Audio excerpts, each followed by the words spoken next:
संसार बैसे स्मशानी शंकर तया थोर सुख झाले तेने सर्वस्वा सांडिले राम नाम सदा स्मरे ब्रह्मानंदी तो विचरे तया थोर सुख झाले तेने सर्वस्वा सांडिले भगवान म्हणे त्याग केल्या ब्रह्मते अव्यंग तया थोर सुख झाले तया थोर सुख झाले तेणे सर्वस्व सांडिले विठोबार हनुमंता हे तुम्हाला रामदूत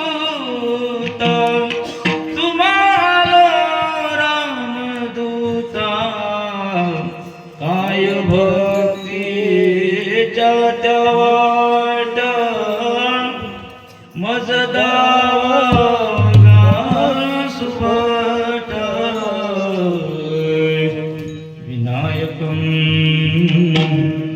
गुरुं नौमि सागरेण विश्रुतं ईशान चरण सानिध्यात् जीवामुक्ता भवन्ति सागरे वंशविख्यातं ज्ञानदानपरायणं विनायकं गुरुं वन्दे भवबन्धविमुक्तये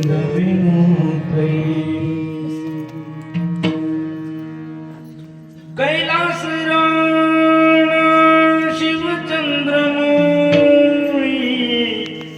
फणींद्र माता गुटी जळी ओ कारुण्य सिंधू भव दुःखारी तुझ वीण शंभो मज कोणता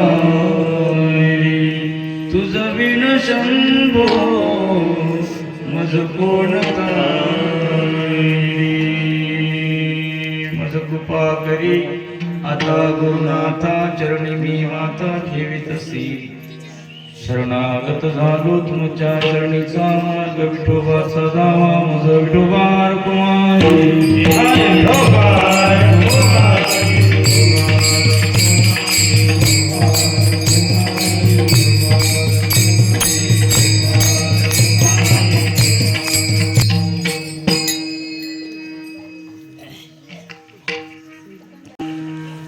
सेवेकरता निवडलेला अभंग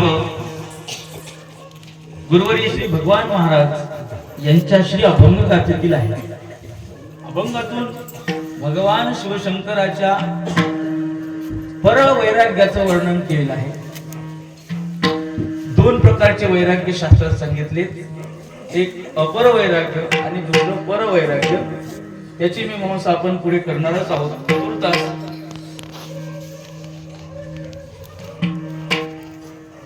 या शिवमहापुराण कथेचा आयोजन अखिल भारतवर्षामध्ये मोठ्या उत्साहात होत असते.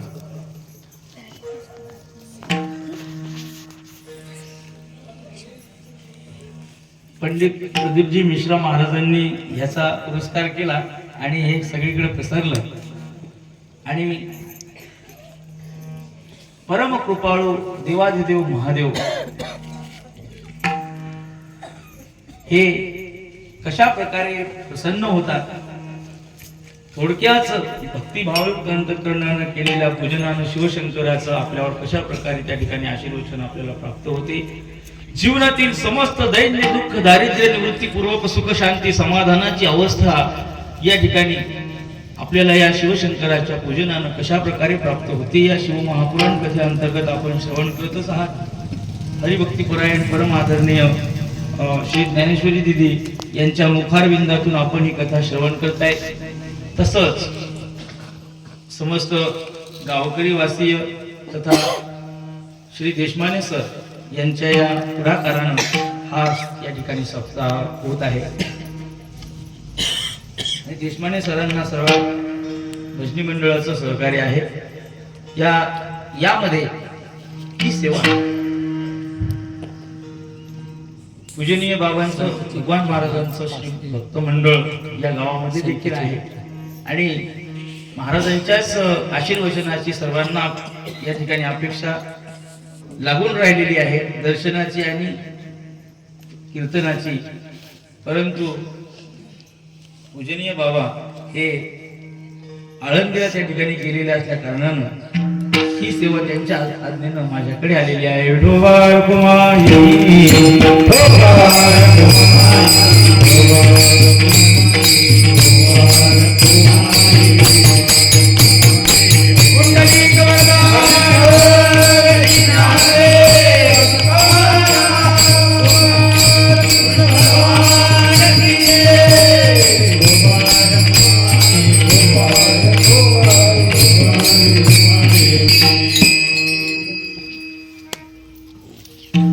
अभंगातून शिवशंकराच्या वैराग्याचं वर्णन महाराजांनी केलेलं आहे.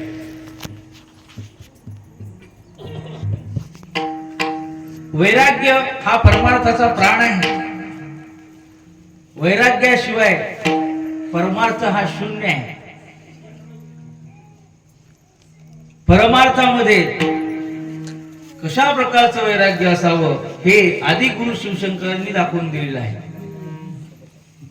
जरी होय श्री गुरु सदाशिव असं मौली ज्ञानेश्वर महाराज म्हणतात की ज्याला परमार्थ सफळ करायचा असेल त्याने शिवशंकराला गुरु करावं.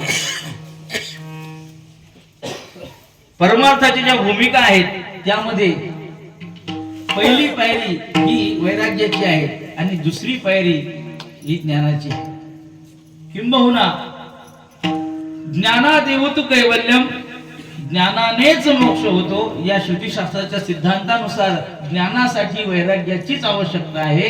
विना विरक्ती ज्ञान थांबत नाही. विरक्ती वाचोनी कही ज्ञानासी तगनेची नाही. श्री ज्ञानेश्वर महाराज म्हणतात विरक्ती असेल तरच ज्ञान टिकून राहते.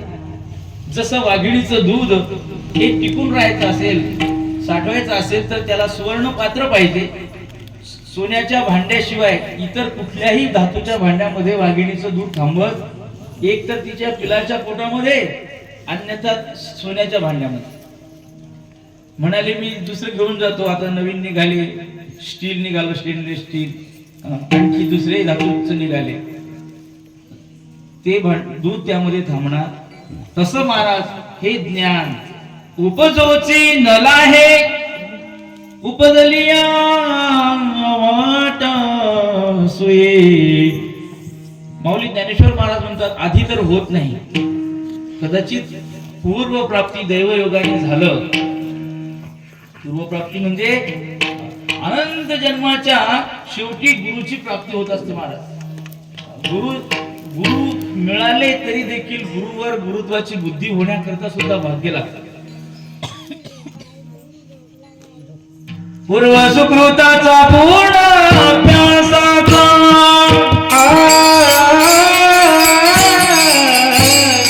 पूर्व सुकृताचा पूर्ण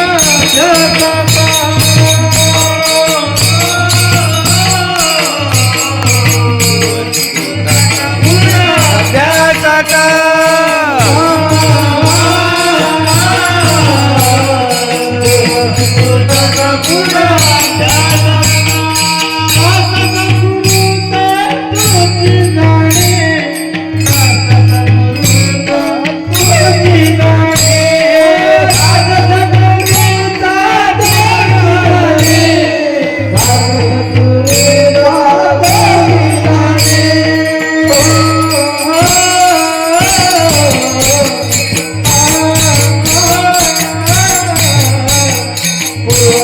Thank you.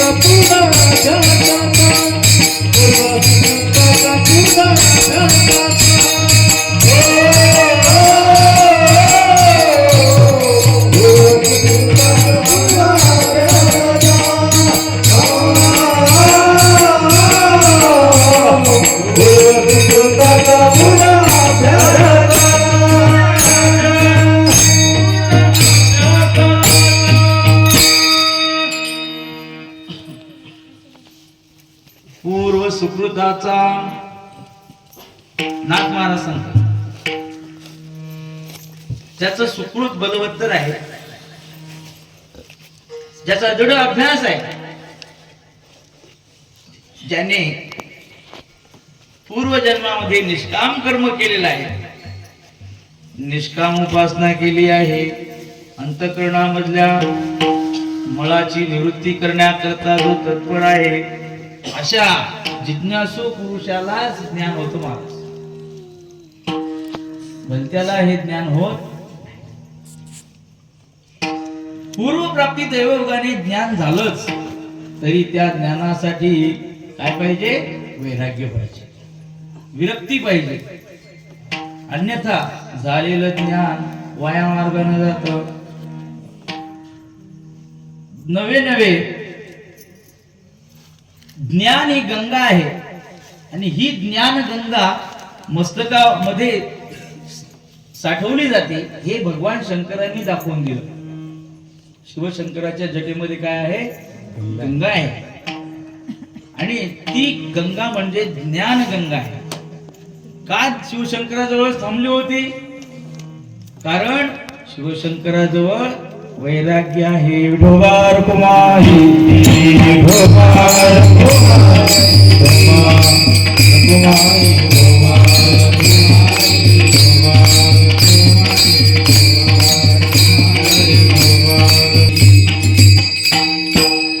लोकापासून तो थेट ब्रह्मलोकापर्यंतच्या सर्व अनुकूल भोगाच्या त्यागाच्या इच्छेला वैराग्य म्हटलेलं आहे.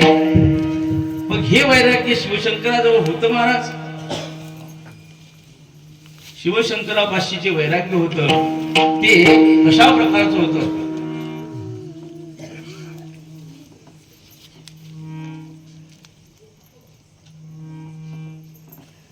सगळ्या त्रिभुवनामध्ये तारकासुरानं हाहाकार माजवला आणि त्या तारकासुराचा वध काही केला होईना. तो कोणालाच आठवेना. मग त्याला मारण्याकरता कोण समर्थ आहे हे पाहिलं तर त्याचं मरण शंकराच्या मुलाच्या हातात होतं. शिवशंकर सदैव ध्यानस्थ, शिवशंकर सदैव ध्यानस्थ महाराज. मग हे ध्यानस्थ आहेत तर ते बाह्य वृत्तीवर येतच नाहीत. तर या इंद्रिय ग्रामावर येण्याची नाही, त्याला बाकीच्या गोष्टीच माहित नाहीत. अशा वेळेला शिवशंकराच्या मनामध्ये गृहस्थाश्रमामध्ये जावं अशा प्रकारची भावना निर्माण करण्याकरता कामदेवानं पुढाकार घेतला आणि शिवशंकरानं मात्र त्या कामदेवाचा देखील कोळसा केला. कथा भाग सगळ्यांना माहित आहे. शिवशंकराच्या वैराग्यापुढे कामदेवाची त्या ठिकाणी काही चाललं नाही. आणि नंतर मात्र जगाचं कल्याण व्हावं या उद्देशानं स्वतः शिवशंकर हे बाह्य वृत्तीवर आले आणि त्यांचा विवाह झाला. विवाह झाला आणि विवाह झाल्यानंतर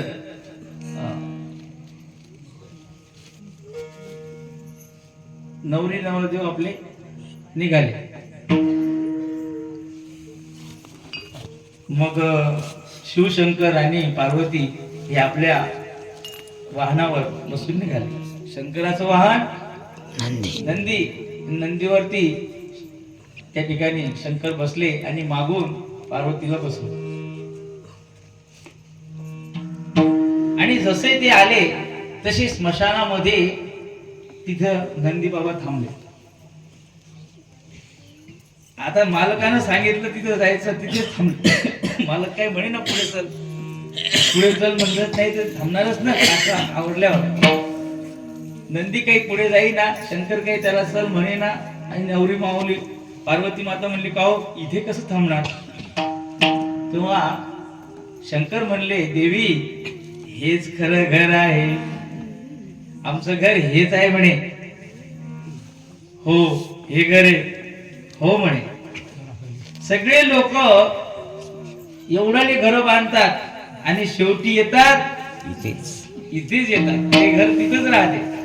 त्यामुळं खरं घर हेच आहे. म्हणून मी इथून आता जाणार नाही. विठोबार कुमारी विठोबार कुमारी इथेच यायचं आहे हे त्यांना ठाऊक असल्यामुळं तिकडे जाऊन पश्चाताप केल्यापेक्षा इथेच राहणं चांगलं नाही का, म्हणून शंकर सदैव त्या स्मशानातून जायला तयार होईना.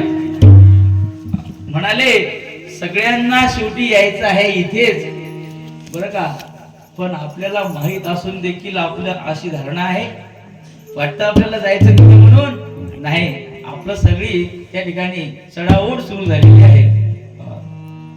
माड्यावरती माड्या बांधायच्या, सगळं काही करायचं. पण ज्याला हे कळालं, शंकराला हे कळालं आणि शिवशंकरांनी त्या ठिकाणी महाराज आपल्याला आदर्श घालून दिला. ज्याला कळलं की स्मशानातच जायचं आहे, लोक तात्पुरतं म्हणतात, पण ज्याला जर खरंच कळालं तो पुन्हा त्या मार्गाने जात नाही. देव दानवाचं युद्ध सुरू होतं. ते दानव काही ऐकत नव्हते. तेव्हा खटवांग राजाला स्वर्गामध्ये पाचारण केलं आणि खटवांग राजानं देवाची साथ करून युद्ध जिंकून दिलं. देव प्रसन्न झाले. म्हणले राजा तू आमच्यावर चांगल्या प्रकारे त्या ठिकाणी अनुग्रह केला, आम्हाला साथ दिली, सांग तुझ्यासाठी काय करू. खटवांग राजा त्याला म्हटलं आता काही मागून घ्यावं पोरायसाठी. विचार करू, विचार काय करतो म्हणे का, अरे म्हणे तुला इथे येऊन तुला किती दिवस झाले म्हणे, 1 महिना झाला. इथला 1 महिना म्हणजे पृथ्वीवरचं एक युग उलटलं म्हणे. आणि त्या एका युगामध्ये तुझे नातू पण तू सगळे त्या नष्ट झाले, कोणीच राहिलं नाही. मग म्हणे हा हो म्हण, मग आता फक्त तुझंच त्या ठिकाणी कल्याण करून घे म्हणे. मग माझं कल्याण कशानं होईल. तेव्हा त्याचा हात पाहिला, त्याच्या हातावरती लिहिलं होतं की त्याला 3.5 मुहूर्ताचंच आयुष्य होतं, 1 तास बरं का. त्या 1 तासाच्या आयुष्यात तू जगू शकतो म्हणे, याच्यानंतर तुला मरायचंय. त्यावेळेला खटवांग राजाला जर कळालं की आपल्याला 1 तास उरला, त्यानं काय करावं महाराज, आणा मला जिलेबी, आणा मला बासुंदी, आणा पुरणपोळी, खाऊन घेतलं नाही महाराज. खटवांग राजा एका जागेवर बसला, सगळ्या प्रकारचं त्यानं चित्त आवरून घेतलं. जिथे जिथे मन गुंतलं होतं, थांबा थांबा थांबा माझी मुलगी यायची राहिली, थांबा थांबा थांबा माझं बँक बॅलन्स एकदा पुराच्या नावावर करून देतो, असं नाही म्हटला. 1 तास उरला, 1 तास उरला,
राजांना आपलं मन जिथे जिथे गुंतलं तिथलं काढून घेतलं महाराज.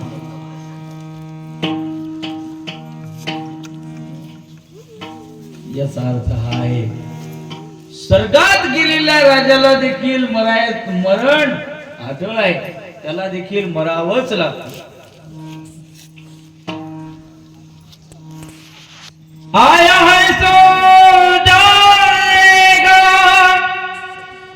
राजा रंग फकीर,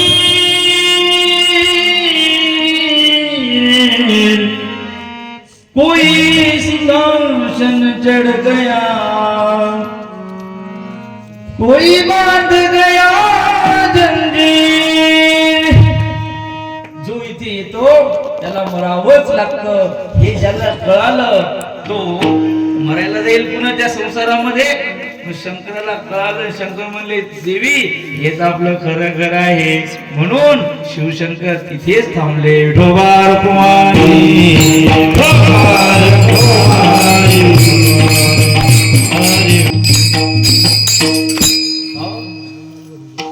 असं जर आहे तर मग माझ्याशी लग्नच का केलं. अशा आताच्या मावाल्या म्हणतात पार्वतीने काही म्हणलं नाही बरं. तुम्हाला तर रोजच कीर्तनाला जायचं होतं भगवत महाराज, मग असं म्हणतात का रे मावल्या.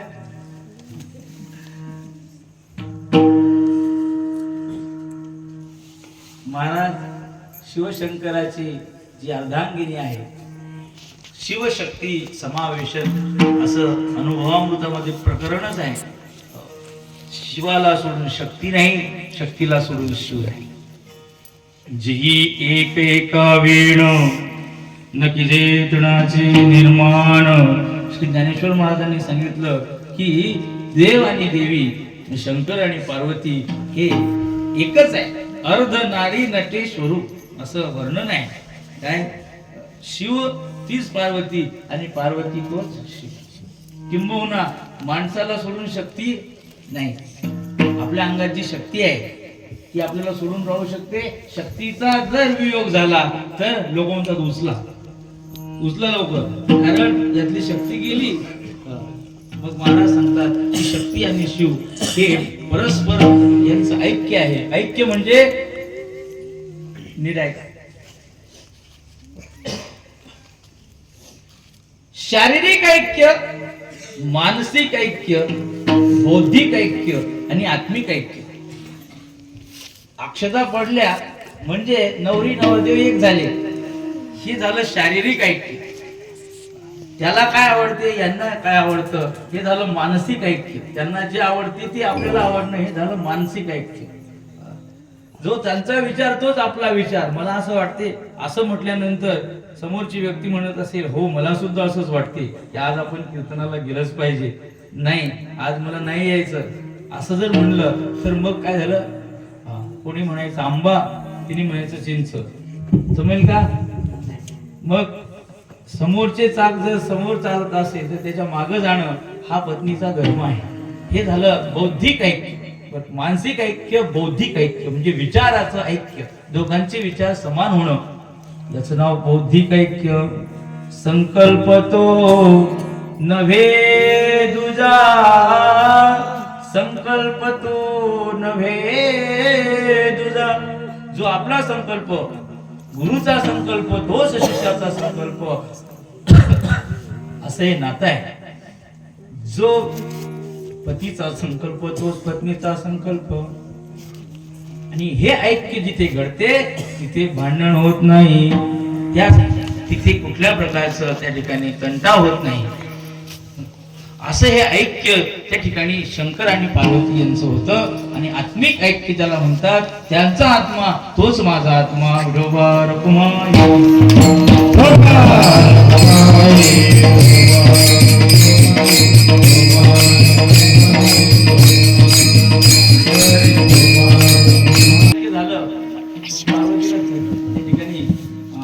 तिथे काही कर्म होत नाही.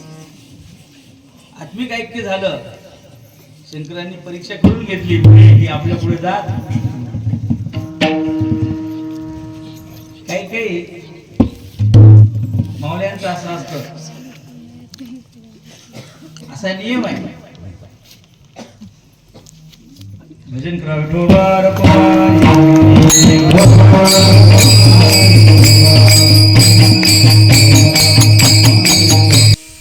आपल्याच मनाप्रमाणे वागणं हा मावल्यांचा स्वभाव झालेला आहे. आताशी तर फारच झालं.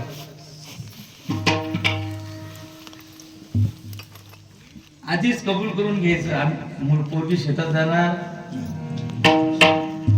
अशीच एक हट्टी मुलगी होती आणि त्या हट्टी मुलीनं बापाला सांगितलं की बाई आता बस झालं, घे आता ओळखून. नाही म्हणे, माझा ऐकणाराच नवरा मी काही. इथं काय ऐकायचं. रोज म्हणे मी रोज सकाळी जे काम सांगितलं त्यांना ऐकलं पाहिजे. तर गोष्टीत तर लय आवडून गेलेलं. गोष्टीत होतं मी रोज त्याला चप्पल मारली. गोष्टीत जुन्या महाराजाच्या गोष्टी मग असा कोणी महाराज मार खाणार.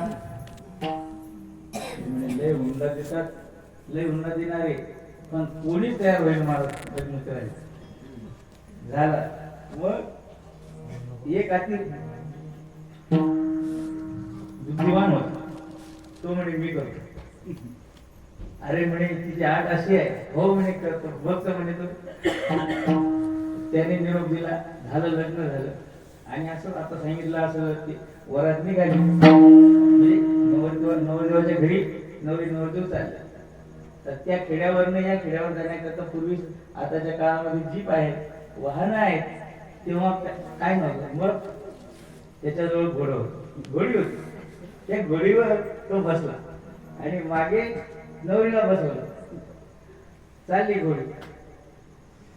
येता येता त्याच्या सोबत घोडीचं पिलू शिंगरू ते पण होत. विनोदाचा भाग म्हणून सांगतोय बरं की काय असतं. मग शंकरान त्या नवरदेवानं तिला मागे बसवलं आणि त्याने मनात ठरवूनच घेतलं होतं की उद्या घरी गेलं की जी आपल्याला. मग आता फर्स्ट इम्प्रेशन पहिलं वजन आपणच हाणायचं म्हणे. ती शिंगरू तिच्या पुढे पुढे पुढे पुढे करू लागली. झालं. एक कुत्र सोबत होत. त्या कुत्र्याचा स्वभाव गावाला की भुंकायचं आहे की नाही. कुत्र्याला म्हणलं, हे कुत्र्या तुला सांगणार नाही बरं. आपण एकदा सांगतो, दोनदा सांगतो, तिसऱ्यांदा कापून टाकतो. ती लवरी म्हणे काय हे काय होत आहे.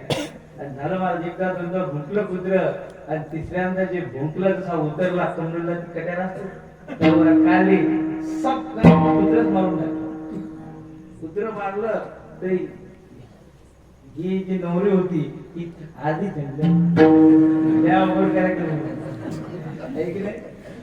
मग त्याच्या पुढे ते शिंगरू घोडीचं पिल्लू पुढं पुढं करणार. तिची आई आहे ती याच्यात तोंड घालून तिला तोंड घालून चारा दिसला की जायचं हिरवा चारा खायचं.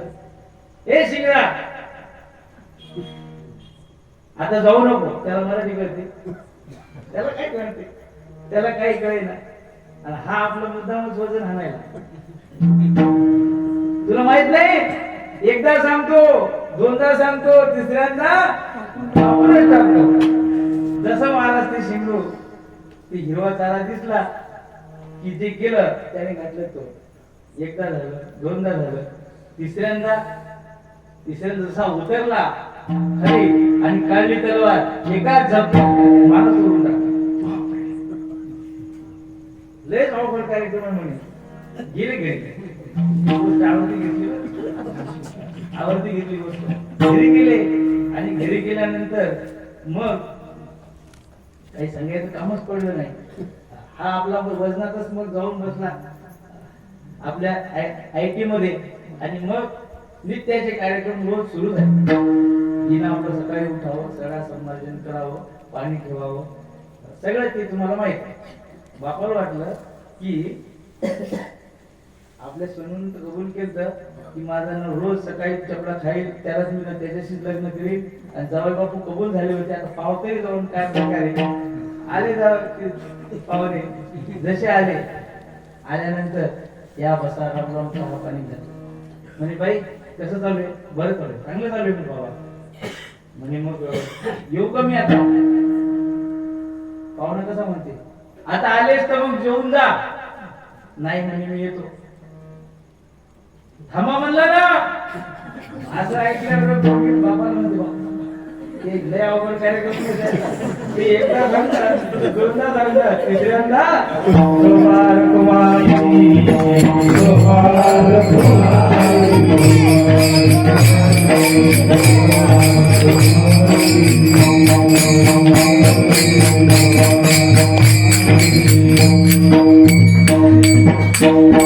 असा असा आजकालच्या त्या ठिकाणी ज्या काही संसारामध्ये या गोष्टी आहेत, यामध्ये ज्याने सुरुवातीला वजन कमावलं मग त्याला नंतर खालीच पावलं, आहे की नाही? विनोदाचा भाग सांगितला. मग शंकर मात्र त्या माऊलीचं अंतःकरण जाणणारे होते आणि शंकर म्हणले की अरे आपण झालो वैराग्यवान, पण ही लहानपणापासून राजाची मुलगी आहे आणि हिला त्रास कसा आपण देणार, म्हणून शंकरांनी तिचं मन जाणलं आणि मग कैलासावर गेले महाराज. आणि कैलासावर गेल्यानंतर कैलासाचं राज्य शंकराचं होतं. शिव कैलासीचा राजा शिव चक्रवर्ती राजा, शिव चक्रवर्ती राजा,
अकाल मृत्यो परिरक्षणार्थं वंदे महाकाल महासुरेशं.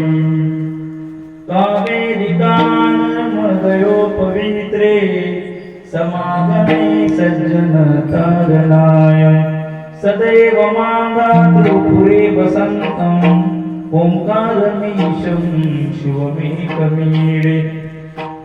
द्वादश ज्योतिर्लिंगामध्ये शंकराचं वर्णन आलेलं आहे. या शिवशंकराचं कैलासाचं राज्य आणि त्या कैलासाचं राज्य महाराज. आणि राजाला काय कमी असतं? राजाला काही कमी नव्हतं. पण शंकराचं हा अवतार कशासाठी आहे तर हा भक्तांच्या कल्याणाकरता आहे. शिवनाम कल्याण. शिव शब्दाचा अर्थच होतो कल्याण आणि भक्तांचं कल्याण. आत्मनो मोक्षार्थम जगतहिताय च. आपलं कल्याण आणि जगाचं कल्याण त्यांच्या मनात आहे. त्याला शंकर असं म्हणतात. शंकरोतीस शंकरा.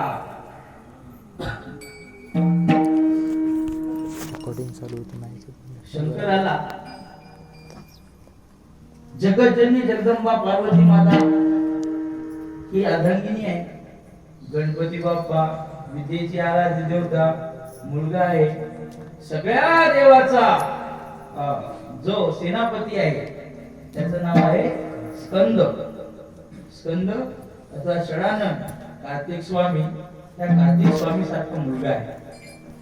मस्त चांगला संसार आनंदात होता. पण यांच्याच मनात होत, काय म्हणत होतं की आता आपल्याला जायचं. मग बुद्धी देणारे हेच. काय झालं, गंगा गौरी दोघी भांडती. नामदेव महाराज म्हणतात गंगा आणि गौरी. गौरी म्हणजे पार्वती आणि गंगा होती शंकराच्या डोक्यावर. नारदाने दिली त्या कांडी लावून. नारद म्हणजे जो तिथे गेला की त्याचा अर्ज रद्द होतच नाही, त्याने केलेलं सफळच. नारदाने कांडी लावली, म्हणे तू लय गोष्टी करते. मग ती डोक्यावर त्याने गंगा आणून ठेवली. असं म्हणल्यावर मग झालं तिच्या मनामध्ये मत्सर निर्माण झाला आणि गौरीचं आणि गंगेचं भांडण सुरू झालं. मग त्या भांडणात आता दोघीचं भांडण म्हणजे साधी गोष्ट नाही. दोन बायाचं भांडण म्हणजे लय अवघड. डोबार कुमार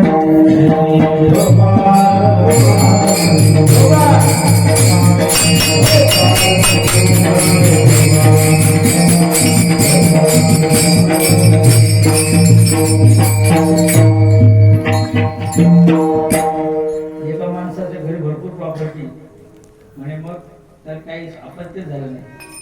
होऊन झाली, एक पोरगी झाली, पोरगच होईना. मग लोकांना काही घेणं नसतं. लोक मुके बसत नाहीत. लोक म्हणले मग आता कवय झालं दुसरीकडे गेली. दुसरी जी होती याचा अर्धवय झाला, आता याची केस झाले पांढरे. मग ती ढवळे चौकू लागली.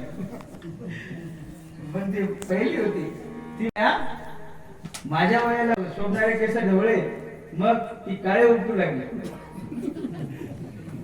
झालींसाठी त्याची ती म्हणली मला पांढरे केस पाहिजे आणि ही म्हणली मला काळे पाहिजे. कसं जमलं मला? दोन बायाचे भांडण. एक दिवस त्या भांडणात एका ठेवलं वर, दुसऱ्या ठेवलं खाली. मग 6 महिने वर राहायचं, 6 महिने खाली राहायचं. असं झालं त्याचं. बाजारला चालला, माऊली म्हणली बरं का आज संक्रांती लवकर या बरं. वरती आमंत्रण दिल्यावर काय इलाज आहे? आमंत्रण दिलं आणि हा आला लगबगीनं आणि वर चालला. खालच्या माऊलीने पाहिलं, हो अहो म्हणे मी पण स्वयंपाक केला. मग थांबा म्हणे. तर वरची तयार वाटच पाहून होती, गेला तुम्ही कवा येतात. मग खालची ना त्याला बोलण्यात गुंडवलं आणि खालीच थांबू लागले. तर वरची आवाज दिला, हो ऐकलं नाही का? हो आलो. वर जायला लागली तर खालची धरून पाय धरून वरची ना त्याची शेंडी धरली. वरती वर, खालची वरती खाली. कशी भजीती झाली मला. अचानक त्या ओढ्यात आली तो पडला कन्यात आधी चोर लपलेले होते.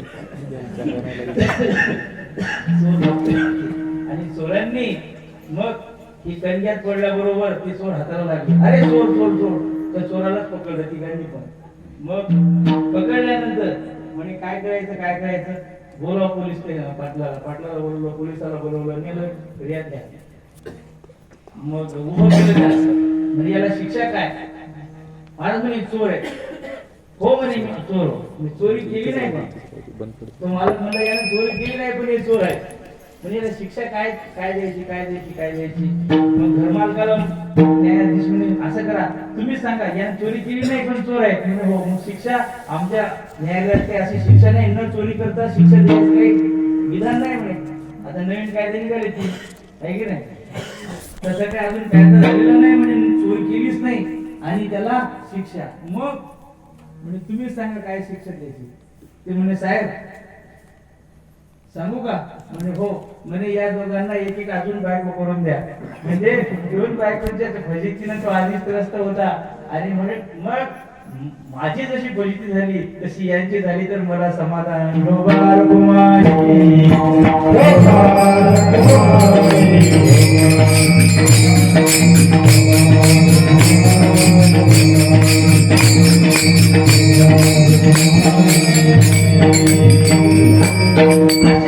या गंगा आणि गौरी दोघी जणी भांडत आहेत. नीट ऐका, मला माझ्या समोर सगळ्या मावल्या बसल्या, त्यामुळे मी विचार करतो की सांगावं ज्ञान सांगावं ते यांना झोप येत आहे म्हणून मी गोष्टी सांगतो. बर का मी दुसरं पण सांगू शकतो.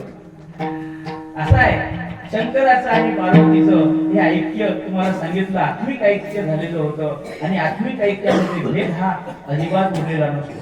प्रभा आणि ज्योत जियामध्ये ज्योतीला सोडून प्रभा राहू शकत नाही, सूर्याला सोडून त्याचं तेज राहू शकत नाही, चंद्राला सोडून चंद्राची प्रभा राहू शकत नाही, झाडाला सोडून झाडाची सावली राहू शकत नाही, अंगाला सोडून अंगाची छाया सावली राहू शकत नाही. तसं शंकराला सोडून पार्वती कधीच राहणार नाही. तरी देखील शंकराचीच लीला होती महाराज. मग पार्वतीनं केलं भांडण चालू गौरीसोबत, गंगेसोबत.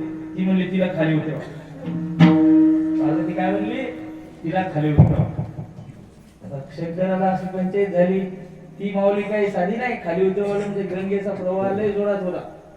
शंकराची ती गंगा जर खाली उतरली तर पृथ्वी वाहून जायची, एवढा प्रवाह होता तिचा. आणि पार्वतीनं हट्ट धरला, तिला खाली उतरवा, तिला खाली उतरवा. त्या भांडणात शंकर असा वाळून गेला. म्हणजे आता टेन्शन, लय टेन्शन आहे. एक टेन्शन नाही, या दोन पोळायचं भांडण सुरू झालं.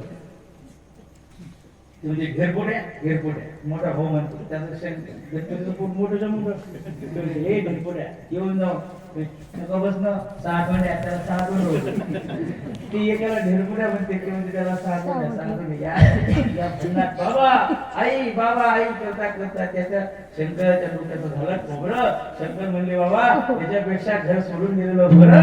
शंकर जे उठले कमंडल घेतला आणि गेले स्मशानामध्ये अभंगाच्या पहिल्या चरणात.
चक्रवर्ती शंकर केवढा राजा होता?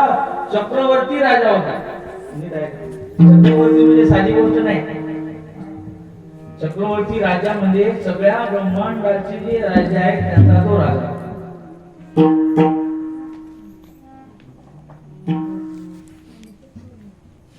त्या चक्रवर्ती राजाला काय कमी होतं? काय कमी नव्हतं, पण घरात सुख, घरात आनंद होता का? मग घरात आनंद नव्हता म्हणून शंकराने घर सोडलं. असा नियम आहे, जिथे आपलं मन रमत नसत ती जागा सोडून द्यावी. बरं का? शंकराने घर सोडलं.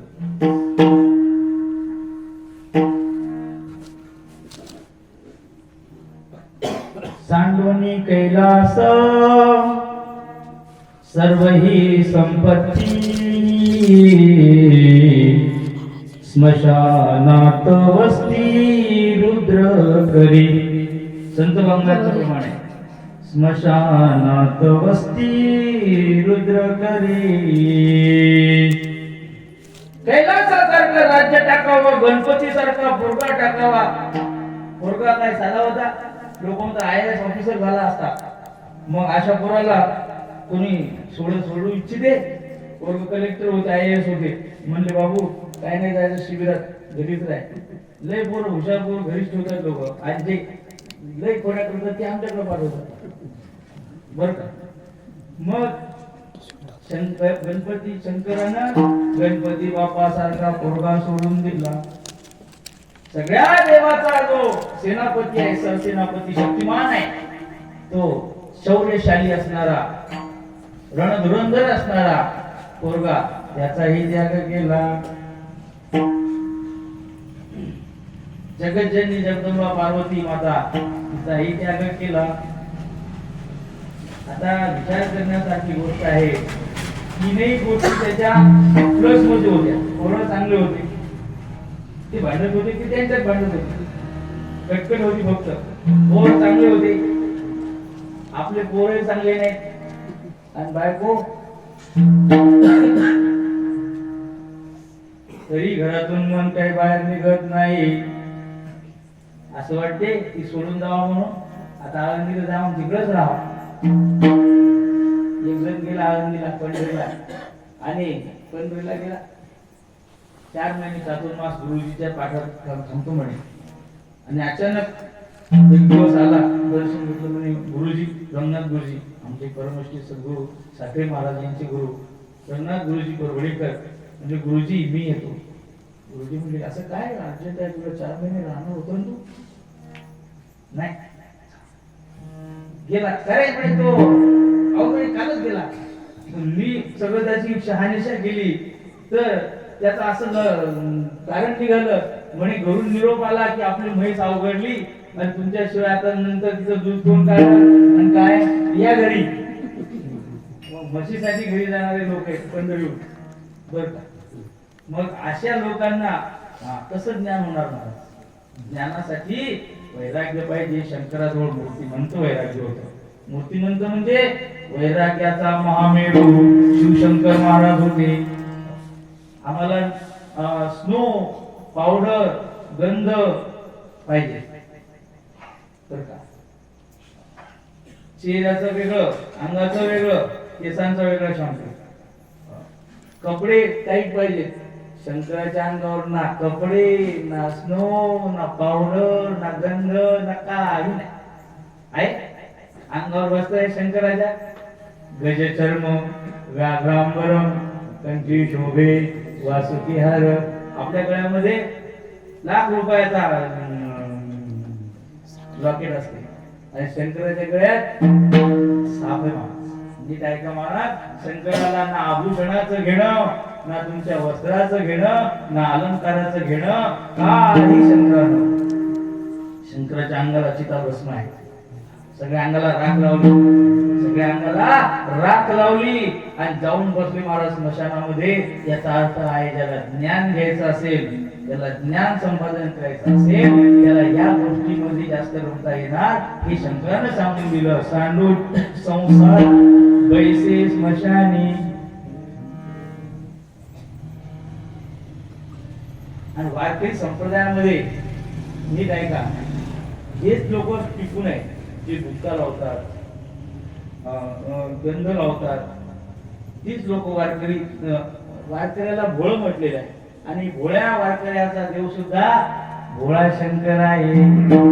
लवकर प्रसन्न होता शंकर महाराज. एक लोटा जल. आता बाकी पुढचं माऊली सांगतील आहे की नाही. झाली कथा सुरू आजपासून, कालपासून, पण आज कालची प्रस्तावनाच असते. शंकराला काही पाहिजेत नाही, तुमचं भक्तिभावानं समर्पित केलेलं तांब्याभर पाणी आणि तो विधियुक्त अशा प्रकारचा जे काही मंत्रोच्चार आहे, तो ती पूजा तुम्ही अर्पण केली की शंकर महाराज प्रसन्न होतात. शिव भोळा चक्रवर्ती, शिव भोळा चक्रवर्ती. महाराजांनी वर्णन केलं तुकाराम महाराजांनी. फार सुंदर वर्णन आहे. त्याचे पाय माझे चित्ती, त्याचे पाय माझे चित्ती, वाचे वदता शिव नाम, दयान बाधी क्रोध काम, धर्म अर्थ काम मोक्ष, शिवा देखता प्रत्यक्ष, शिवा भोळा चक्रवर्ती, शिव भोळा चक्रवर्ती. त्याचे पाय माझे चित्ती, त्याचे पाय माझे चित्ती, शिव भोळा चक्रवर्ती, शिव भोळा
महाराज म्हणतात की त्याचे पाय माझे चित्ती, मी माझ्या त्यांच्या माझ्या अंतःकरणाच्या ठिकाणी आता ते हे आपुले सौपावनिया भले, वरी पैसो पाऊले श्री गुरुंची. श्री गुरु अर्थात आदि गुरु शिवशंकर आहे. आदिनाथ उमा बीज प्रगटले, म्हणजे सगळ्याचा गुरु शंकर आहे. बरं का, सगळ्यांचे गुरु शंकर आहे. शंकराने सांगितलं की असं असं तुम्ही वागा म्हणून. सांडवणी संसार याचा अर्थ आहे की त्याग केल्याशिवाय, सांडल्याशिवाय, त्याग केल्याशिवाय सुख प्राप्त होत नाही. सुखासाठी काय काय केलं आपण, हे करून पहा, ते करून पहा, ते करून पहा, पण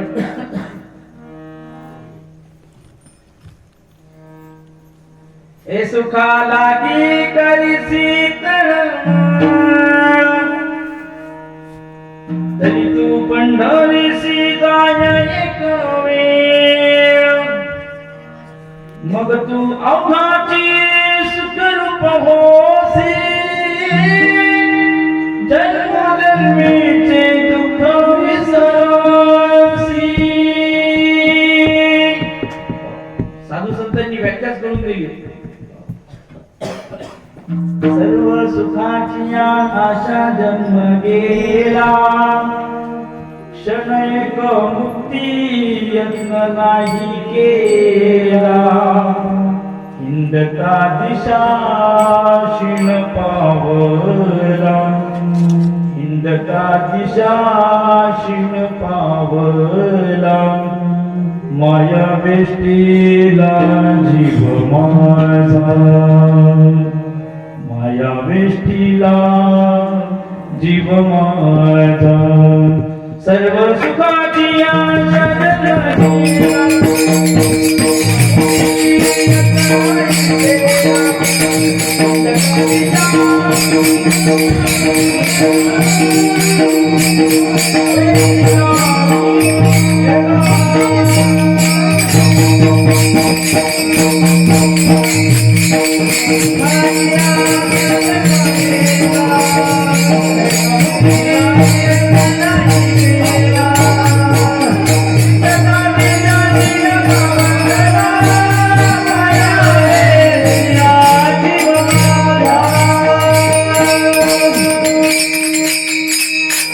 सुखा लागी करिसी तळमळ. काय पाहिजे? मंडळीला जा, आळंदीला जा, गुरुच्या घरी जा, लोक ना पंढरीला जा ना कुठे जा, मग दुकानावर जा. पैसे आले की गेले दुकानावर. अरे बाबा, त्यानं सुख भेटत नाही. सुखासाठी तुला सुखाला विहारण्य सेवित जावे. रामदास स्वामी सांगतात की आत्मात्म काय आत्मेच्छा व्यवस्थितताम तृणम विधिर्गम्यताम. तुला आत्मप्राप्ती करून घ्यायची असेल, सुख पाहिजे असेल तर आत्मेच्छा आत्मप्राप्तीच्या कामनेनं माणसाने गृहदाराधिकाचा त्याग करावा आणि वनाभिगमन करावं. आणि वनाभिगमन करून वनामध्ये जाऊन कृष्ण ध्यान परायण व्हावं, भगवंताचा आराधना करावी असा विधी आहे. शंकरांनी काय केलं? गृहदाराधिकाचा त्याग केला, कैलासाचं राज्य टाकून दिलं, घर टाकलं, बायको सोडली, पोरं सोडले आणि स्मशानामध्ये जाऊन बसले. बसले म्हणजे आपल्याला सांगितलं की हे असं असतं. अर्थात ते म्हणजे लय लय शंकर गोळा का आम्ही शंकर आम्ही काय साधे का? घरी बरी देवळावर नाही. काही काही लोक काय म्हणतात? घरी बरी. सुनबाई म्हणतात जा ना, तिथं भागवत चालू झालं, शिव महापुराण कथा सुरू झाली, तुपलंच का घर आहे? सुन काय म्हणतात? तुझंच घर आहे का? माझं बी घर आहे. आता या घरात बसलेल्या उंदराला बाहेर कसं काढायचं? बाहेर निघायची तयारी असली तर अहो महाराज म्हणतात उंदीर तरी बरा. काही लोक उंदर पकडतात. कसे उंदराचं काम चालू आहे, त्याने जर तोंड बंद ठेवलं तर त्याचे वरचे दात खालच्या जवळच जातात, खालचे वर जातात. उंदराला कुरकुर कायम कुरकुर येते त्यात. म्हणजे लय उंदर झाले. पिंजरा केला, त्यात पुंगा पंडित ठेवले. मग एक उंदीर केला, पडला, दुसरा गेला, पडला. दोघं नुसते पाहायच्या पुंग्याकडे खाय ना. उंदीर पुंगा खाण्यासाठी म्हणून पिंजऱ्यात गेला, पण पुंगा पंडित खात नाही. का खात नाही हो? त्याला समजलं की आपण बांधल्या गेलो, आपण अडकल्या गेलो, आता आपलं मरण जवळ आलं. पण अजून या उंदराला काही कळत नाही की आपलं जवळ आलं म्हणून. मग अशा माणसाला शंकरानं सांगितलं की बाबा मी घरदार सोडलं, इथे आलो वैसे स्मशानी शंकर. कारण स्मशानामध्ये कोणी त्रास द्यायला येत नाही. गुरुवर्य पूजनीय श्री भगवान बाबा म्हणतात की हे साधू लोक दर्यापर्यंत जाऊन बसले. आता काल आम्ही माऊरला गेलो आणि जाता दर्शन घेता घेता एक माणूस म्हणले का मग खरंच इतक्या अरण्यात येत काही काम बरं आपल्या पायाचं काय झालं म्हणे आता बघा बरं. तिकडं मस्त बसायचं होतं रोडवर. बाबा म्हणले तसं नाही. हे लोक येता जाता म्हणतात बाबा माझं कल्याण करा, मला पोरग होईल का, आमचं सोनूचं जमेल का, आमचा सौदा होईल का. सगळे लोक त्रास देतात म्हणून हे लोक अरण्यात जाऊन बसले की कोण काही विचारू नये. आलं तुमच्या लक्षात? लोक त्रास देतात म्हणून हे साधू लोक अरण्यात जाऊन बसले. पण अरण्यात सुद्धा लोक तिथं जाऊन बसले. अत्रि ऋषीचं एका ठिकाणी रेणुकेचा एक गड, तर त्या दत्ताचा तिसराच गड, तिथेही लोक जाऊन बसले. लय गर्दी तिथं बी. मग शंकर म्हणले लोक इथं येतात का? मग जिथं कोणीच जात नाही अशा ठिकाणी शंकर जाऊन बसले. लोक जायला भितात. कुठे जायला भितात लोक? स्मशानात. म्हणून शंकर स्मशानात जाऊन बसले. डोबार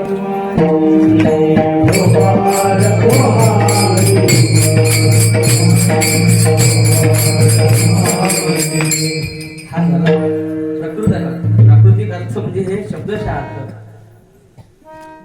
ज्यानं स्मशानात शंकर जाऊन बसले याचा अर्थ घरदार सोडलं आणि स्मशानात गेले हा अर्थ झाला तुम्हाला कळण्यासाठी. ज्याने ममता अंतःकरणामध्ये जी माया आहे ती माया सोडून दिली.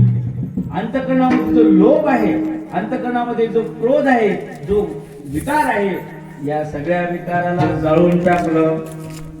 अर्थात ज्यानं या शरीरालाच जाळून टाकलं, या शरीराचे धर्म जाळून टाकले. काम, क्रोध, मद, मत्सर, धर्म, अहंकार, अंतःकरणामध्ये जी माया आहे, अंतःकरणामध्ये जी वासना आहे, हे सगळे जाळून टाकले. म्हणजे याचं स्मशान केलं आणि या स्मशानामध्ये स्वतः शंकर वास करतात.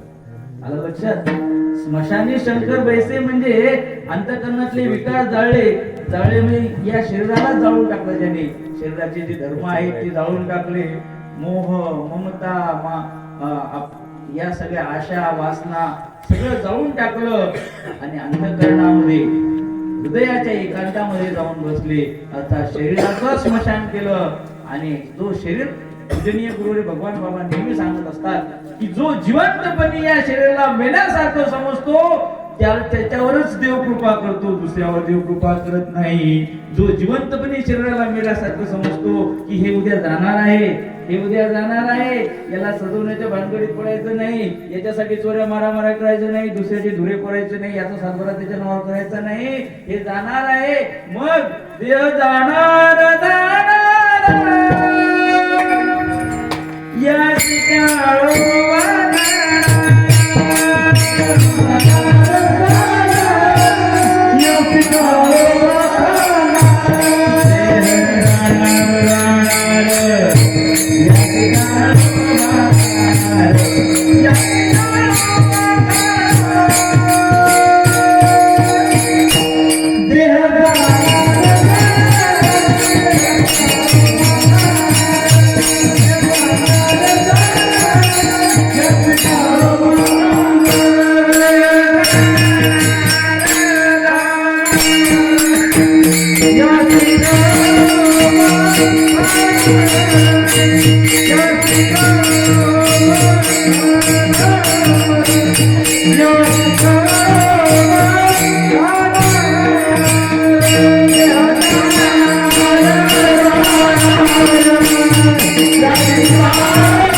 पाखडे तव हे सरी नुसती डोळ्याची पापणी लवते न लवते. लोक आता होता होता काय तसाच गेला. तोंडात घास, काहीच्या तोंडात नुसती बिडीच, काही आत गेले संडासात आताच बाहेर आलेच नाही. साधी गोष्ट नाही. मला काळाची सत्ता, घडी घडी काळ वाट्याचे पाय अजून किती आहे. नाथ महाराज म्हणतात हाचे अनुताप घेऊन सावध काहीतरी बोध करी मना, काहीतरी बोध धारण कर.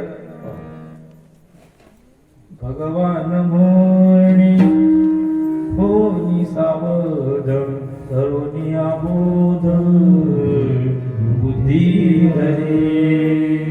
सावध व्हा, सावध होनी भजनी लागा देव करा कैवारी. अमाघ्या सहमाघ्या प्रेम नगरवारी सावधोणी भजनी लागा देव करा कैवारी. मल्हारी की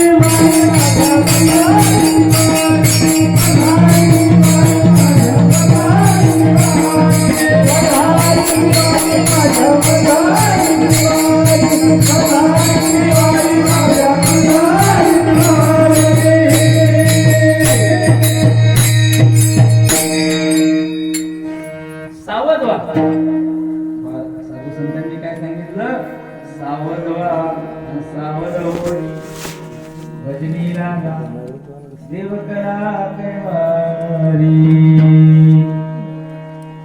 असं आहे महाराज की जोपर्यंत आधी सांगितलं की हे शरीर मृतवत आहे असं वाटत नाही. शंकरांनी या शरीराचं स्मशान बनवलं आणि मग काय केलं, एकांतामध्ये जाऊन बसले आणि तिथे ध्यानी बैसवली शंकर. तिथे ध्यानात बसले आणि काय करायला लागले, भजन करायला लागले. शंकरानं भजन त्या ठिकाणी केलेलं आहे. नीट ऐका, शंकराचं भजन काय आहे. ज्या वेळेला आपलं मन ज्या गोष्टीमध्ये रमेल, लक्षात घ्या, तीच गोष्ट माणसाने केली पाहिजे. की शंकराचं मन घरात रमलं नाही, शंकराचं मन गुजरातमध्ये दंग झालं आणि शंकर राम पूजी सदाशिव. शंकर त्या श्रीरामाचं भजन त्या ठिकाणी भजन करी महादेव महादेव भजन करी महादेव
चित्त त्या ठिकाणी रोमान झालं.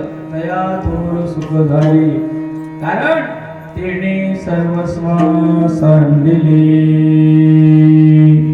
सर्वस्वाचं त्याग करणं केल्याशिवाय, अर्थात मनामधला मोह माया ममता वासना कामना त्या टाकल्याशिवाय अंतःकरण सुखी होत नाही. आचार्य सांगतात, मनोनिवृत्ती परमोपशांती सातीच वर्या मणिकर्णिका. ज्ञान प्रवाहा विमला दिगंगा साकाशिकाहं निजबोध रूपा. साकाशी तो काशी आहे. काशी गया तीर्थ सप्तपुरी मथुरा तिची काशीपुरी तीर्थक्षेत्र वाराणसी तीर्थक्षेत्रानाश आहे. श्रीनाथ महाराज म्हणतात हे सगळे क्षेत्र आहेत, पण तोच त्यानं काशीला न जाताच तो काशीला गेला, क्षेत्राला न जाताच त्यानं क्षेत्र तो स्वतः बनला. ज्यानं मनाची निवृत्ती केली, त्यानं मनावर त्या ठिकाणी विजय मिळवला, त्यानं अंतःकरण शरीराला जाळून टाकलं. शरीर म्हणजे हे शरीर, याच्या आत दुसरं शरीर, त्याच्या आत तिसरं शरीर, 3 शरीर आहे. स्थूल शरीर हे पंचमहाभूताचं, त्याच्या आत आहे सूक्ष्म शरीर, हे आहे लिंग देह, त्याला म्हणतात पंचप्राण, पंच ज्ञानेंद्रिय, पंच कर्मेंद्रिय, 11वं मन बुद्धी चित्त अहंकार, असं हे 16 तत्वाचं लिंग शरीर आहे. ज्यानं स्थूल शरीर याचा मोह सोडून दिला, ज्यानं मनाला इंद्रियाला दंड देऊन त्याला जागेवर बसवलं आणि कारण शरीर म्हणजे आत्मस्वरूपाचं ज्ञान ज्यानं निवृत्त केलं, असा जो आहे त्याला सुख प्राप्त होते. सकल दुःखाची निवृत्ती आणि परमानंदाची प्राप्ती ज्ञान झाल्याशिवाय होत नाही. युते ज्ञानान्नते मुक्ती, ज्ञानानेच मोक्ष होतो. असं जे आहे, या ज्ञानासाठी काय पाहिजे हो? ज्ञानासाठी वैराग्य पाहिजे. ज्ञानासाठी ती वैराग्य शंकराच्या अंगामध्ये होतं. नुसतं ज्ञान म्हणून चालत नाही, तर ज्ञानाचे प्रकार आहेत. परोक्ष ज्ञान, अपरोक्ष ज्ञान आणि दृढ अपरोक्ष ज्ञान. परोक्ष ज्ञान म्हणजे स्वर्गामध्ये इंद्र आहे, हे झालं परोक्ष ज्ञान आहे, फक्त शास्त्रात लिहिलं, याला परोक्ष ज्ञान म्हणतात.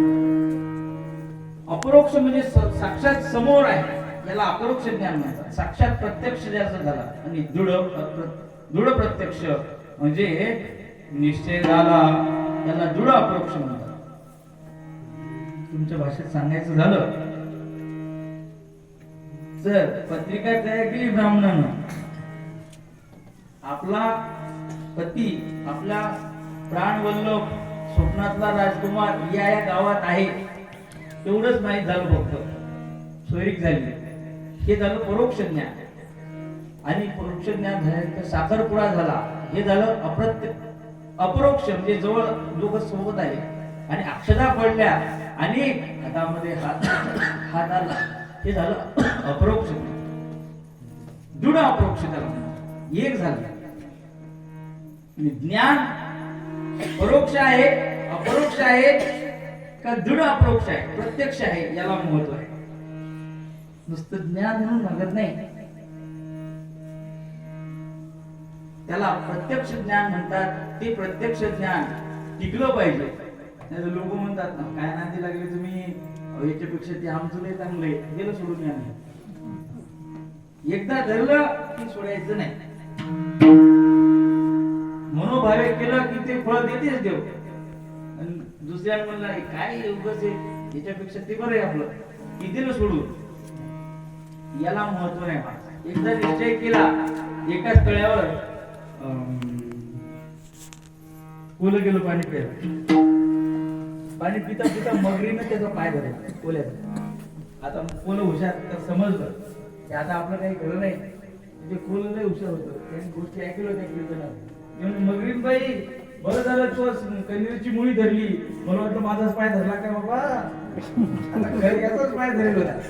पण ते बोलायला हुशार असल्यामुळं ती मगरीने विचार केला. कोलं तीनदा म्हणते की कन्याची मुळी धरली, खरंच मी कन्याची मुळी तर धरली नाही, पाण्यामध्ये बेश्रमी असतात ना, ती मुळी तर पकडली नाही. मग तिनं असं पाहायचं म्हणून असं तोंड मागं पाहिलं, पाय गेला सुटून, कोलाला पडून.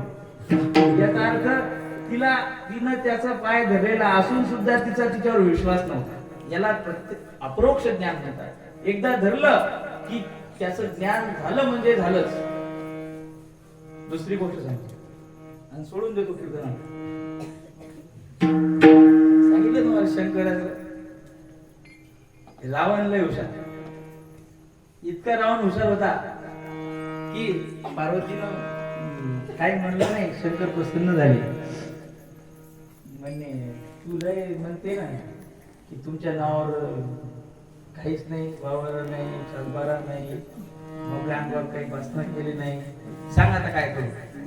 तुम्ही काय करू नका, फक्त राहायला चांगलं घर आहे, किती थंडी आहे म्हणे.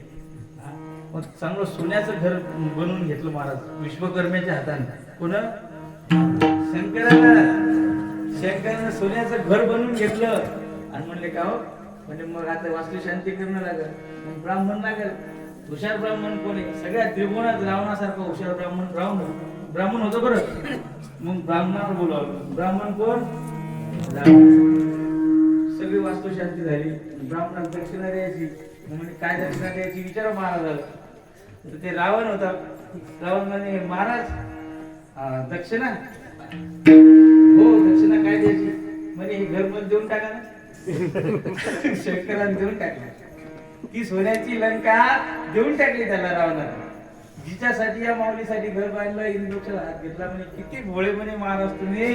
अहो म्हणे हे सोन्याचं घर दे, त्याला कशाला दिलं? बायाचा लय जीव असते भांड्यात बरं का. भांड्यात जीव निघत नाही बायाचा. आपल्या घरचं भांडं जर कुठे गेलं तर तीनदा म्हणतील ते गिलास नेला, ती भाजी घेऊन गेली, ती गिलास ते आणा बरं. सत्याला तुम्ही जग भरून देईल तर पाणी प्यायला मला लोक ते जगन गिलास घेऊन या. लय जीव भांड्यात मावळ्याचा. ते सोन्याचं घर तिला कसं सुटेल महाराज. जाऊ दे म्हणे, आता दिलं न दिलं. शंकर लय भोळे. रावणाला समजलं की हे लय भोळा आहे. एकदा रावणाने शंकराला प्रसन्न करून घेतलं. प्रसन्न केल्यावर शंकर प्रसन्न झाले. म्हणले काय पाहिजे?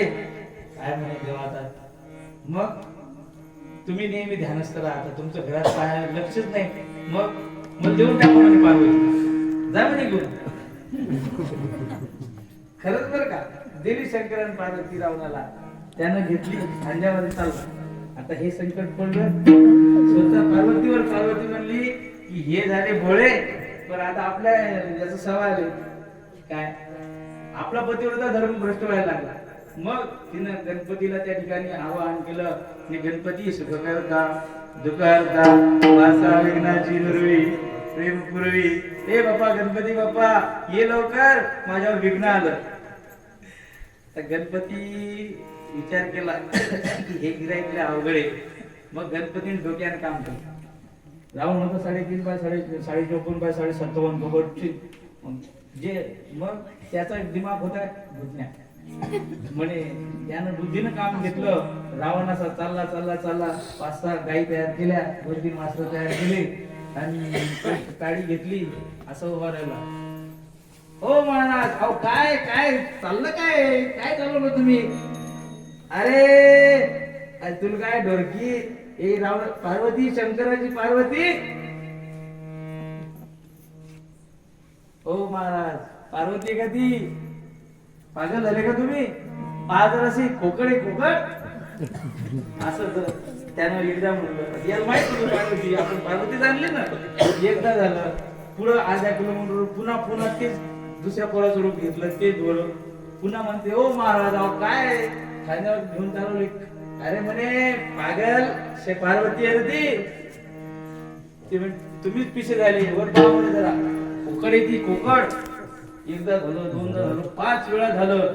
6व्या वेळेला रावणाच्या मनात आलं की खरंच आपण काही गडबडीत तिथं बर्फ पडत होतं, धुकं पडलेलं होतं आणि त्या धुक्यामध्ये आपल्याला दिसलं नाही, कदाचित आपण दुसरीच घेऊन तर न सोडा. तोपर्यंत पार्वतीनं काय केलं, हे केस सोडून दिले मोकळे, मेकअप बदलून टाकला, डोळ्यातलं काजळ पुन्हा लावला, असं अशी केस हे केलं. आणि जेव्हा त्यानं वर पाहिलं तर चित्र विचित्र दिसली. अरे म्हणे ही तर खरंच पोरग मध्ये तशी फुकड आहे. शंकरा मला फसवलं, थांब म्हणे. जसा तसाच वापस निघाला. गणपतीचं काम झालं. पार्वती वाचली ना, आता म्हणे नेऊन आदळतो ही आणि शंकराचा समाचार घेतो. गेली पार्वती. पार्वतीला सुद्धा आनंद झाला की पोरानं आपलं संकट निवारण केलं. आणि शंकरा म्हणा, अरे जोगड्या, तू सगळ्यात फसवतो, मला फसवतो का? रावण आहे रावण, वेद वेदता ब्राह्मण आहे म्हणे मी. मला फसवू नको म्हणे. ही डुप्लिकेट पार्वती दिली म्हणे तू, खरी पार्वती त्यानं आधी सांगून बोलवतो पोरानं. खरी त्याच्या आसना खाली आहे म्हणे, ती माग म्हणे त्याला. मग नारदही मग रस्त्यातच भेटला. म्हणजे खरी त्याच्या आसना खाली एक ती डुप्लिकेट घेऊन चालला. गेला तो तिथे आणि गेल्यानंतर शंकराला म्हणला, ए जोगड्या, मला फसवतो का? दिली आजून टाकली ती पार्वती आणि मला म्हणलं ओरिजिनल दे म्हणे, ही डुप्लिकेट कशाला दिली? शंकर म्हणे मग ओरिजिनल घेऊन जाय. मग कोणती पाहिजे? म्हणजे ती आसना खाली येते. मग मंदोदरी त्याच्या आसना खाली होती, मांडीतून तयार केलेली ती मंदोदरी त्या रावणाला देऊन टाकली. आणि रावण खरी पार्वती तिथे ठेवली आणि मंदोदरी पार्वती म्हणून घेऊन गेला. विषय लक्षात घ्या, त्याच्या सोबत खरी पार्वती असताना देखील 6 वेळाच्या पोरानं म्हणलं की ही पार्वती नाही, ही खोकड आहे. त्याची बुद्धी कायम राहिली का? नाही, बुद्धी त्याची सळली. ज्या वेळेला आपली बुद्धी चळते, आपली निश्चयावर बुद्धी ठाम राहत नाही, त्याला ज्ञान होत नाही. मग एकदा ज्ञान झालं की त्याच्यात कधीच बदल नाही झाला पाहिजे. याचं नाव आहे दृढ अपरोक्ष ज्ञान. आणि हे दृढ अपरोक्ष ज्ञान ज्याला होते, तत्वम असी प्रज्ञानम ब्रह्म अयम आत्मा ब्रह्म. हे सगळं परब्रह्म स्वरूप आहे, हे सगळं विश्व परमात्म्याचं रूप आहे, असं जे ज्ञान आहे ते ज्याला झालं, पुन्हा ते ज्ञानापासून तो विचलित होत नाही. जसा रावण विचलित झाला आणि रावणानं जशी डुप्लिकेट पार्वतीच खरी समजली, खरी पार्वतीचा त्याने त्याग केला. अर्थात आपल्या ज्ञानावर जो कायम राहत नाही, आपल्या बुद्धीवर ज्याचा त्या ठिकाणी निश्चय नाही, त्याला ज्ञान होत नाही. बुद्धी निश्चय आत्मज्ञान ब्रह्मरूप व्हावे आपण, ब्रह्मनिष्ठा राखे पूर्ण तत्परायण अहर्निशी. अशा प्रकारचं ज्ञान रावणाला झालं आणि तया थोर सुख झाले. शंकराला झालं. तिने सर्वस्व सांगितले, सर्वस्वाचा त्याग केला आणि शंकर काय करायला लागले अभंगाच्या 3ऱ्या चरणामध्ये राम नाम सदा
अभंगाच्या 3ऱ्या चरणात महाराज सांगतात राम नाम सदा स्मरे.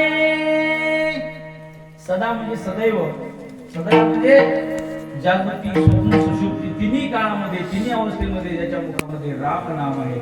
लक्षात घ्या राम नामाचं महात्म्य अपरंपार स्वरूपाचं आहे. या राम नामाच्या योगानं शंकराला देखील सुख प्राप्त झालं. समुद्र मंथनात विष निघलं ते विष कोणीच पिना कोणीच त्याला थारा देईना. शंकरांनी ते विष प्राशन केलं. सगळे अंगामध्ये दाह निर्माण झाला. मग तो दाह जावा म्हणून शंकराने डोक्यावर चंद्र धारण केला की डोकं शांत होईल. चंद्राची शीतलता देखील त्याच्या अंगाचा दाह शांत करू शकली नाही. चंदनाची उटी लावली तरी देखील अंगाचा दाह शांत झाला नाही. मग गळ्यामध्ये थंडगार सर्प असतो म्हणून सर्प गळ्यामध्ये अडकवला तरी देखील शंकराच्या कंठाचा त्या ठिकाणी दाह शांत झाला नाही. शंकरानं मुखामध्ये राम नाम धारण केलं महाराज. त्या राम नामाच्या योगाने शंकराच्या अंगामधला दाह शांत झाला. एवढा राम नामाचा महिमा आहे. काय सांगावं महाराज या राम नामाच्या योगानं समुद्रावर दगड तरले. या रामनामाच्या योगानं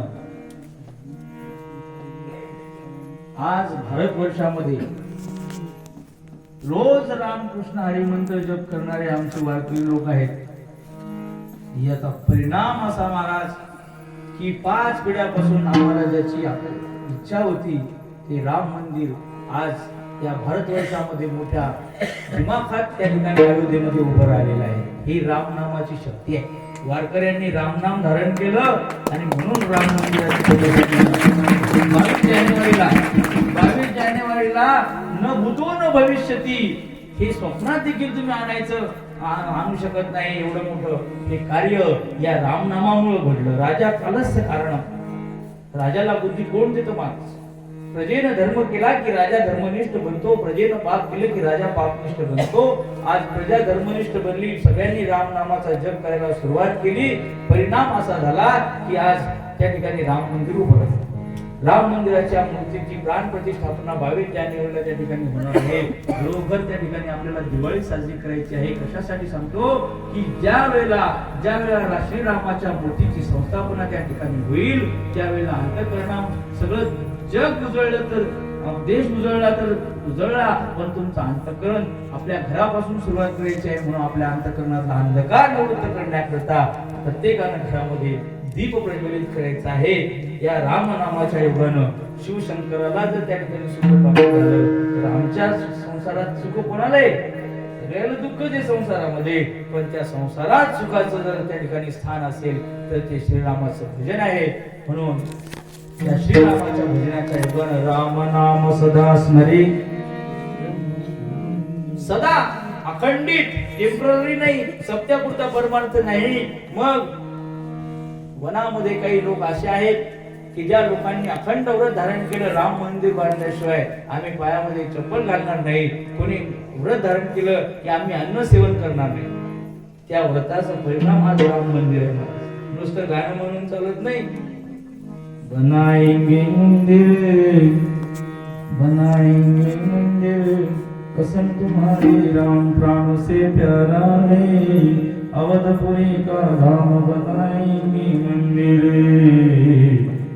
बनाएंगे. असं म्हणून नाही बागत, अंगात रक्त संसळलं पाहिजे. नस नस में जो खून बहे,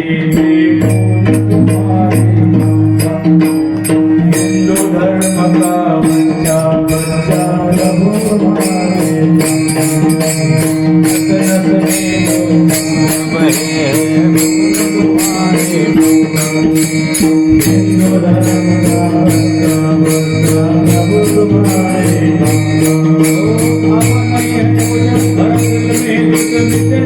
के नाम तुम्हारा बनाएंगे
आता राजा देखील अनुकूल आहे, पण राम नाम घ्यायला काय लाज वाटलं जायला पाहिजे.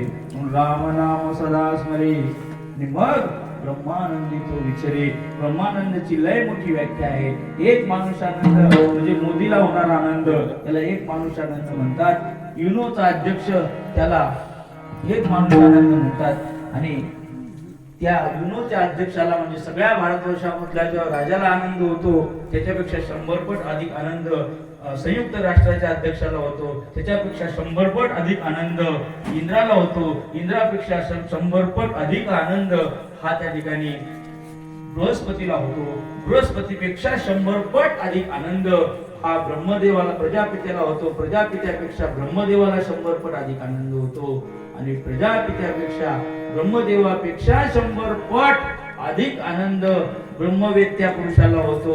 ज्याला ज्ञान झालं त्याला अधिक आनंद, ब्रह्मदेवापेक्षा अधिक आनंद.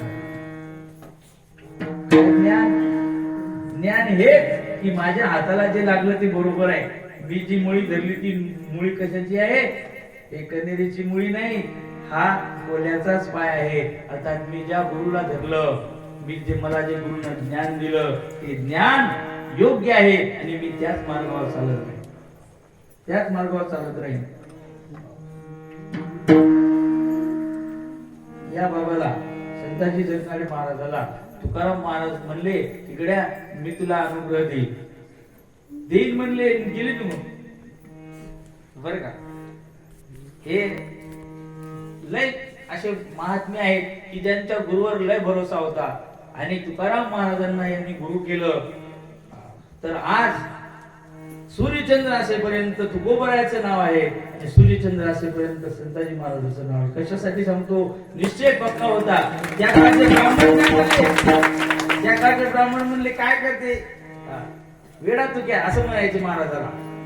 पण त्याच्यावर ज्यांनी भावना ठेवली तुकोबरायावर, मग त्यांच्यासाठी तुकाराम महाराज स्वर्गातून वापस आले. निळोबरायासाठी सुद्धा देखील आले, यांना अनुग्रह देण्यासाठी सुद्धा आले. कशासाठी सांगतो की ज्ञान झालं पाहिजे आणि ब्रह्मानंद ज्याला होतो तो सगळ्या गोष्टीला त्या ठिकाणी कसपटासारखं समजतो.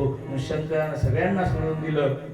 शंकरानं ब्रह्मानंदामध्ये ध्यानस्थ आहे. शंकराची मूर्ती कधी पहा, डोळे लावलेली आहे, आत्मध्यान पर्याय नाही, बाहेर पाहत नाही. जे लोक बाहेर पाहतात ते अंतर्मुख कधीच होऊ शकत नाही. शंकर सदैव अंतर्मुख आहे. त्या शंकराला सदैव सुख प्राप्त झालं. तो दुसऱ्याकडे पाहतो तो नेहमी दुःखी असतो, जो स्वतःकडे पाहतो तो सदैव सुखी असतो.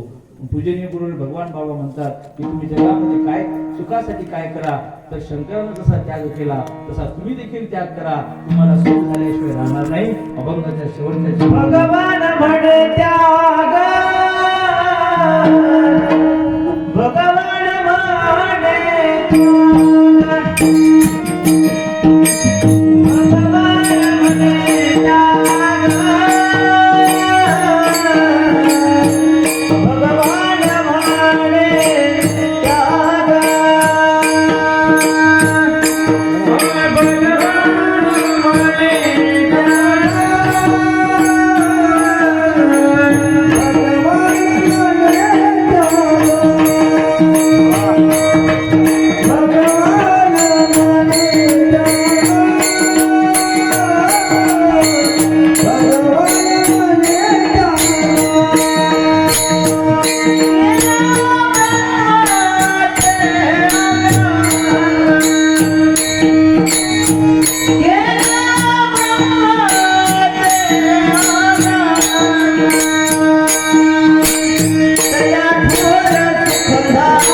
झाले तिने सर्वस्व सांडले राम नाम सदा स्मरे ब्रह्मानंदी तो विचरे तया थोर सुख झाले तिने सर्वस्व सांडले भगवान म्हणे त्याग केल्या ब्रह्म ते अभ्यंग तया थोर सुख झाले तिने सर्वस्व सांडले निणुते पुरते अधिकते सरते करून घ्यावे तुम्हा संता ते विनवितसे या ठिकाणी सर्व ज्ञानी मंडळी या ठिकाणी आहे पूजनीय गुरुवर्य श्री भगवान महाराजांचं या ठिकाणी वास्तव्य झालेलं आहे त्यांच्या पाठातील काही मंडळी या ठिकाणी पाठ श्रवण करणारे आजही आहेत आणि परम आदरणीय श्री ज्ञानेश्वरी दिदी या देखील समोर बसल्यात आणि मी सगळे शंकराचं सांगायला सुरुवात केली शिवमहापुराण अजून 7 दिवस आपल्याला ऐकायचे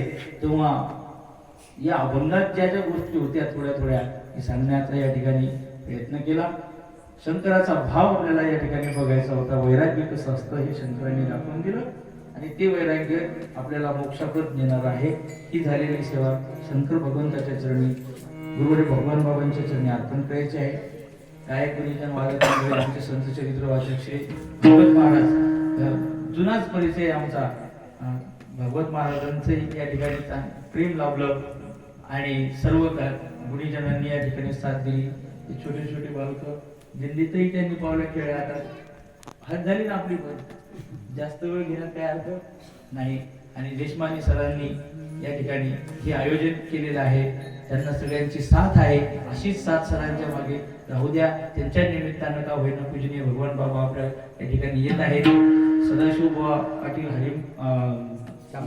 श्याम सुंदर यांचं हे शरीर साथ देत नाही ती देखील निष्ठावंत पूजनीय बाबांचे त्या ठिकाणी निष्ठावंत वारकरी आहेत शिष्य आहेत आणि त्यांचे सहकारी सगळे आता या ठिकाणी नाव घ्यायला वेळ नाही तसे मला सर्वांचे नाव त्या ठिकाणी ज्ञात नाहीयेत त्या सगळ्यांनी पूजनीय बाबांचे जे भक्त मंडळ आहे ते असतील देशमाने सर असतील त्यांचे सहकारी असतील सर्व परिवाराने या ठिकाणी बाबांना गावकऱ्यांनी बाबांची गेल्या वर्षी दर्शन घेतलं याही वर्षी अपेक्षा केली आणि अशीच अपेक्षा कराल तर पुढच्या वर्षी बाबांचं दर्शन निश्चितच होईल सर्वजण आश्रमात या आणि आश्रमामधल्या कार्याला सगळ्यांनी उपस्थिती द्यावी हाच आमचा आग्रह आहे एवढी या ठिकाणी प्रार्थना करतो आणि झालेली सगळ्या ठिकाणी